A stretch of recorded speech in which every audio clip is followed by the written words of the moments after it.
I'm Mason Mount. You're listening to the London is Blue podcast.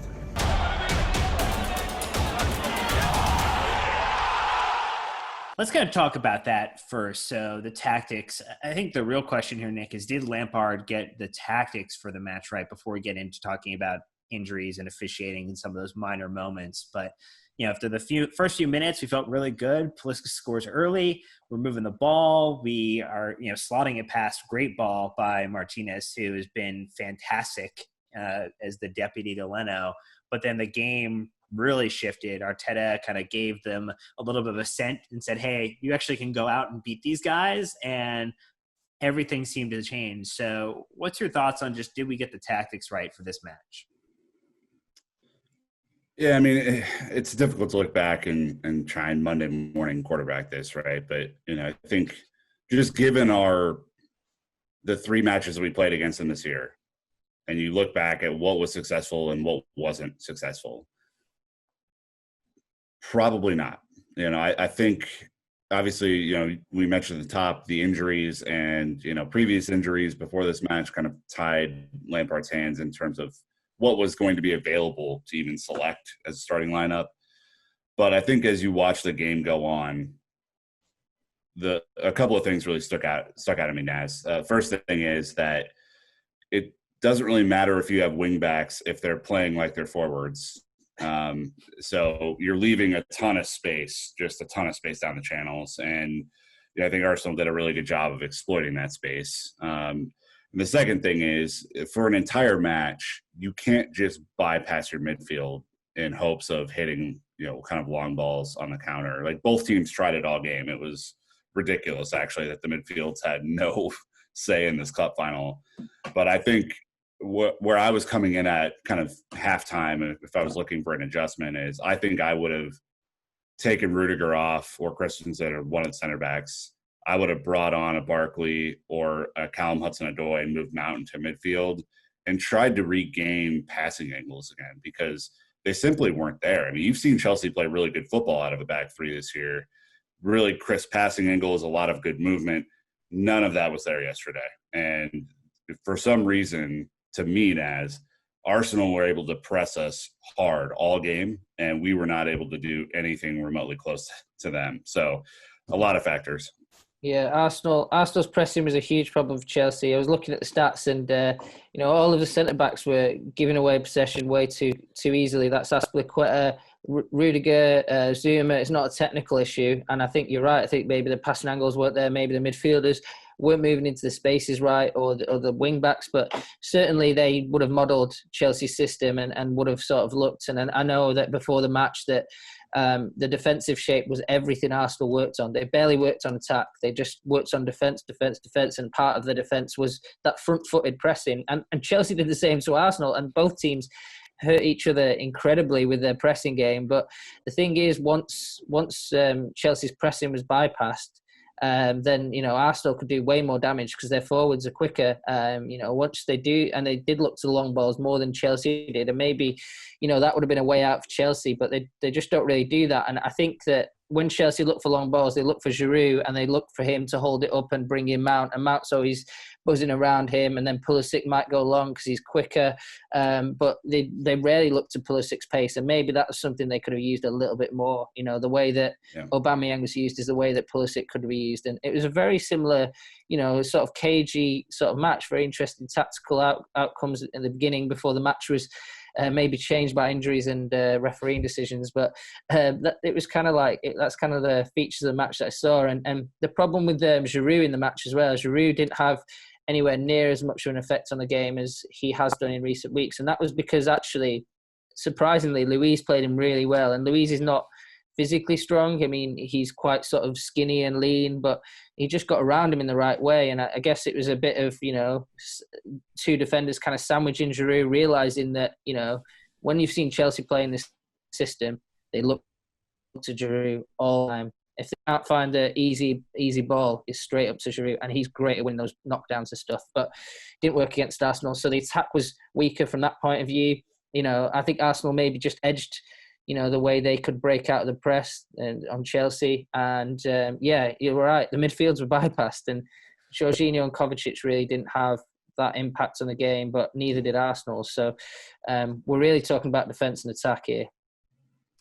So, Naz, one of the things that I thought was interesting, and I saw you tweet this during the match, was the fact that after Aspi went off, we didn't maybe consider the idea of potentially trying to go to a back four and regain a little bit more defensive composure and try to punch back in a way that wasn't going to put Alonso versus Pepe or Bellerin one-on-one, which, as we've learned, Alonso does tend to get shredded in those moments. And so that was probably the one thing that I was waiting for Lampard to try to do. And maybe where do you think, or why don't you think that happened in this match? Like, was it just down to personnel and the right personnel not being available to try to for back four? Or do you think Lampard felt that we could get back into the pressing and playing the game he wanted to play? I think Lampard thinks the back four is too vulnerable in general. I think that the back three, we've seen some terrible games where they've shipped goals, but generally it has been more solid. And the Wolves' performance was probably the most solid performance I've seen in a long time. And it's especially solid in the absence of N'Golo Kante. I think that the back four, when Kante's in there, especially in that holding role, that was a great time of balance before he got injured. Chelsea looks so balanced with two number 8s going on. I think Barkley probably played more because Kante played. So, and then he's got to switch to Jorginho and Kovacic, who do have a great connection in possession. They really do. There's something about those two. They just know each other, they read each other's minds, but they didn't get on the ball at all against Arsenal compared to what we used to. So they didn't really have that same effect. So I kind of see the decision Lampard made. I think the back four also has weaknesses. I think that there's no perfect shape. I think when we talk about Chelsea, we're talking about one system of weakness to another. And that's kind of the issue there, really. And I think also Willian might have made a 4-3-3 more palatable, because I think that with Pulisic and Willian with the pace and proper wingers, I think that they become proper wingers. But when they play in this system, you see that Mount and Pulisic are a bit more central, a bit more tucked in, and it's the wing backs that really provide the width. But I thought Tomori could have come on in the game. I thought, the pace that was punishing them behind, I thought that Christensen was a wrong call. That was my one thing that I thought, if you go in the back three, get the pace guy on. And they didn't do that. And I thought that was potentially a missed opportunity. Yeah, I mean, I think you probably nailed it right there, which is I was shocked that Christensen was the call, just given that he hasn't featured and is, I think all of our center backs have been given a chance this year, but it's been the most fair distribution of matches that you could ever hope for if you're one of the 4 center backs. But he clearly wasn't in favor heading into this match, and so part of me was wondering, if you bring your fullbacks to actually play fullback instead of essentially midfielders, forwards, or whatever, does that cut down on the amount of channels available passing wise? And I'm not saying Jorginho is going to be your best anchor for this type of match, because frankly just don't think that, but it would have given them something else to react to, which I think was kind of my original point, which is Lampard understands the tempo, the pacing, the passing angles. Obviously the channels are wide open.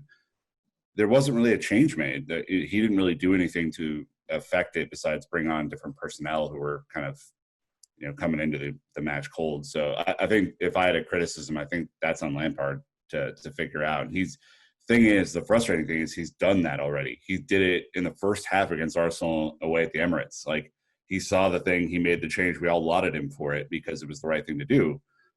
I think that's where I was maybe missing a little bit yesterday, Dan. The subs were definitely interesting. Obviously, some were forced to injury. And, I think the other thing, Christensen has played more recently, though, than Fikayo Tomori. Fikayo Tomori has not played any football since the restart and played seldomly before then. We kind of had seen that started the season. He had a bit of a rise with Rudiger being out, and really kind of it just seemed to have fallen out of favor, which is one of those interesting stories. We kind of talk about, has had some of the muscular kind of concerns, and we'll get into injuries in just a moment here. But yeah, and then just having an N'Golo Kante on the bench as a feint, maybe someone like having a Lewis Bate on there, even though he's untested, young, unproven at the adult level, just giving yourself a different option to try and change the game and change the dynamic, because all of these changes were very like for like. Tammy coming on obviously offers a little bit more pace. I think Naz called out rightly, David Luiz had no issue with Olivier Giroud in this match. Even to the point of taking down Giroud in quite an interesting type of injury or takedown. Luiz wasn't pressured. And where you get at Luiz is if you can give him someone who is faster than him, who is going to be a little bit shiftier, which is what Tammy Abraham offers. If he had to deal with that with 60, 70 minutes, David Luiz is probably the one giving up the penalty and not Cesar Azpilicueta. Well, I mean, you have to make him make a decision. If his decision is just stand behind you and do this, put his hands up, like, it's not really a decision that he has to make. The decision is, do you have the ball and run at him and make him, do something rash, or do you pass it around him and then, get the whole line to turn a different direction? And there just wasn't much of that yesterday. I mean, the fair play to them. I think they set out and did exactly what they wanted to do. I think they played better on the whole and were probably deserved winners. I, wish Chelsea would have done something to change it. But in addition to that, there was a whole bunch of stuff that went against us. So it was kind of a weird match because I don't like the XG very much, Naz, but I think the XG was dead on this one. I think both teams had one clear chance per, and then that was about it. Yeah, I think it's spot on. But yeah, I think that you're right about Luiz as well, and Tomori as well. The reason he probably didn't play was probably just a lack of sharpness. But I think that perhaps if and this was kind of where things went wrong really for Chelsea was, the substitutions probably weren't the best from Lampard. But I think that the problems were, when stuff happened in the game, the Arsenal went 2-1 up, and then you've got immediately, pretty much 5 minutes later, Mateo Kovacic gets a red card, and that just ties you with one arm behind your back, and all these kind of things. Pulisic's injury, when it came, that's another moment that ties your arm behind your back. Azpilicueta going off, that's another thing. No halftime changes to really shake things up, and I think that was, Lampard. I think he spoke about it a little bit in his press conference, just a bit like, I kind of felt that when stuff happened, it sort of stopped us from really, making certain substitutions that he kind of wanted to make. So that was an issue. The one interesting actual call that he made was bloody bringing on Pedro, who's going to leave for Roma. And the saddest story of the game, almost, the fact that he's dislocated his shoulder in the final minute of playing for Chelsea. And now, he's going to another club and he won't be ready for that club now straight away. So it's quite a sad story, really. But he came on, and Callum Hudson-Odoi didn't, a guy who's going to stick with the club. He's, on a 5-year deal. I just found that kind of interesting. Callum did, in the end, come on and get his shot, but it was a bit late, really. And Pedro was quite involved in the game when he came on. So maybe if Cal was on, he could have been involved. And, if you're going to lose a cup final, maybe, for me, it would have been wise to go with a guy just to give him experience, a young guy who's going to be around for a bit longer. So I found that a bit of a strange call, but maybe Chelsea would have lost the game, whatever they did, because the way the referee went, the way the injuries went, they just kept happening at the wrong times for Chelsea. I couldn't agree more. Go ahead, Dan. Sorry. Well, I was saying, let's get into that. So quick break here. We're going to talk about Injury FC.